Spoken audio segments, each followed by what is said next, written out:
ఒక బ్యాట్స్‌మన్ తన career last మ్యాచ్‌లో కేవలం 54 బాల్స్‌లోనే 21 ఫోర్లు, 4 సిక్సర్లతో వరల్డ్ క్రికెట్ హిస్టరీలోనే ఫాస్టెస్ట్ టెస్ట్ సెంచరీని పూర్తి చేశాడు. 30 ఏళ్లుగా వివ్ రిచర్డ్స్ పేరు మీదున్న రికార్డ్‌ని ఆ మ్యాచ్‌తో బద్దలు కొట్టాడు. మిగతా బ్యాట్స్‌మెన్స్ అందరూ తమ లాస్ట్ మ్యాచ్‌లో డకౌట్ అవ్వకూడదని జాగ్రత్తగా డిఫెన్స్ ఆడితే, బ్రెండన్ మెక్కలమ్ మాత్రం ఫస్ట్ బాల్ నుంచెల్లే సిక్సర్లతో గ్రౌండ్‌లో విధ్వంసం సృష్టించాడు. ఆ రోజు ఫిబ్రవరి 20, 2016 New Zealand versus Australia test match. Australia toss గెలిచి బౌలింగ్ తీసుకుంది. Hazlewood, Pat Cummins face attack వల్ల కేవలం 32 రన్స్‌కే న్యూజిలాండ్ 3 వికెట్స్ కోల్పోయి తీవ్రమైన ఒత్తిడిలో పడిపోయింది. స్టేడియం మొత్తం లేచి నిలబడి చప్పట్లు కొడుతుండగా తన కెరియర్ చివరి ఇన్నింగ్స్ ఆడటానికి మెక్కలమ్ గ్రౌండ్‌లోకి అడుగుపెట్టాడు.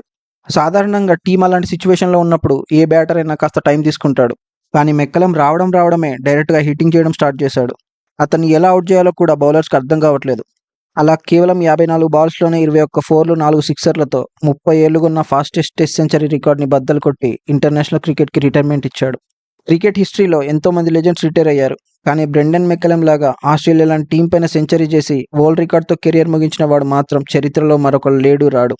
ఈ వీడియో మీకు నచ్చినట్లయితే లైక్ చేయండి, షేర్ చేయండి. ఇలాంటి మరిన్ని ఇంట్రెస్టింగ్ వీడియోస్ కోసం వెంటనే మన ఛానల్‌ని సబ్స్క్రైబ్ చేసుకోండి మామ.